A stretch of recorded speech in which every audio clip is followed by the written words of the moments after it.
data transaksi gagal di Kementerian Keuangan periode 2009 sampai 2023 sebesar 3,49 triliun berbuntut panjang. Data itu merupakan laporan dari PPATK. Atas gaduh soal transaksi janggal itu, Komisi 3 DPR RI memanggil PPATK dalam rapat kerja yang digelar di Kompleks Parlemen Jakarta. Dalam rapat itu, anggota Komisi 3 DPR RI dari PDIP, Arteria Dahlan, memperingatkan Menteri Koordinator Bidang Politik Hukum dan Keamanan, Mahfud MD, dan Menteri Keuangan Sri Mulyani terkait soal adanya ancaman pidana penjara paling lama 4 tahun terhadap pelanggar pasal 11 Undang-Undang Nomor 8 Tahun 2010 tentang pencegahan dan pemberantasan tindak pidana pencucian uang. Arteria menyebut siapapun yang membocorkan dokumen rahasia bisa diancam pidana. Rahasia dokumen itu adalah terkait data transaksi janggal 349 triliun. Setiap orang, termasuk juga menteri, termasuk juga Menko, yang memperoleh dokumen dan keterangan dalam rangka pelaksanaan tugasnya menurut undang-undang wajib merahasiakan dokumen dan keterangan tersebut. Sebagaimana diketahui, Mahfud sempat mengatakan ada temuan transaksi mencurigakan sebesar 349 triliun di Kemenku selama periode 2009-2023. Dalam konferensi pers pada Jumat lalu, ia menyebut transaksi itu terindikasi ada dugaan TPPU atau pencucian uang. Ini bukan laporan korupsi, tapi laporan tentang dugaan tindak pidana pencucian uang yang menyangkut pergerakan transaksi mencurigakan. Saya waktu itu sebut 300T.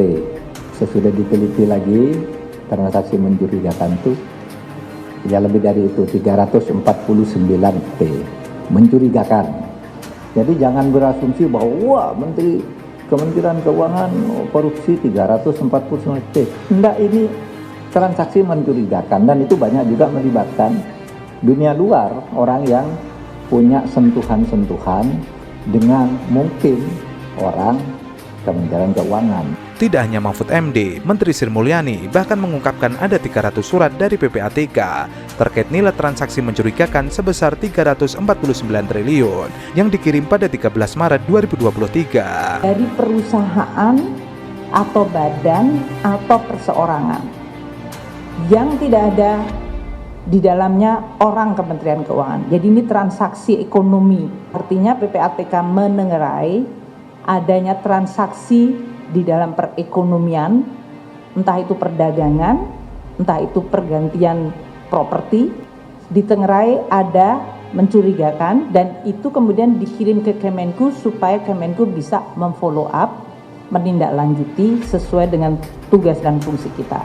Atas keterangan Mahfud dan Sri Mulyani itu, Arteria Dahlan mengatakan bahwa ada sanksi bagi setiap orang yang melakukan pelanggaran terhadap pasal 11 Undang-Undang Nomor 8 Tahun 2010.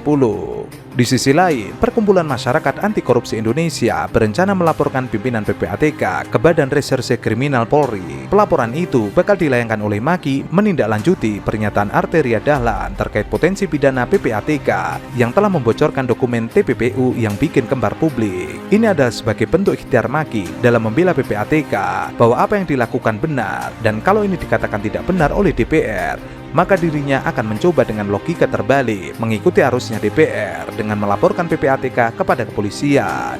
Bunyamin menyebut langkah hukum ini dilakukan sebagai respon atas pernyataan Komisi 3 DPR RI yang mengatakan ada pidana dari proses yang disampaikan oleh PPATK di rapat Komisi 3 DPR RI. Menurutnya, aduan atau laporan polisi tersebut berkaitan dengan apa yang dikatakan anggota Komisi 3 bahwa apa yang dilakukan PPATK mengandung unsur pidana. Nanti dirinya akan meminta kepolisian memanggil teman-teman di DPR yang mengatakan pidana, dan ini disertai dengan argumen yang DPR sampaikan kepada kepolisian. Bunyamin menilai pernyataan DPR tersebut terkesan menyalahkan PPATK yang telah mengikuti arus di masyarakat dari proses yang telah terjadi terkait Rafael Alun yang memiliki kekayaan berlebihan dari pejabat di negara ini.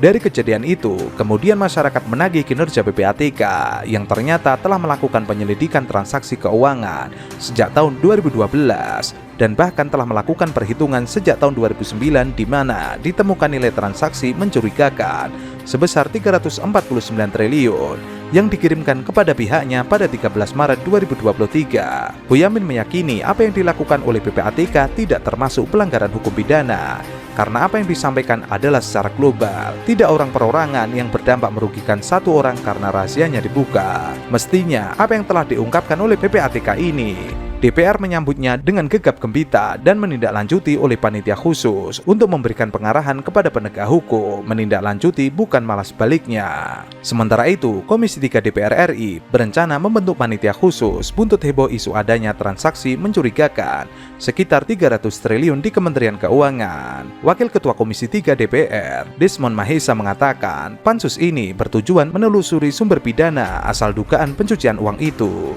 Sumber pendapatan negara, pajak dan bea cukai, dan macam-macam di Kementerian Keuangan. Kalau di sananya saja tidak beres, berarti APBN semua di pemerintah tidak tercapai.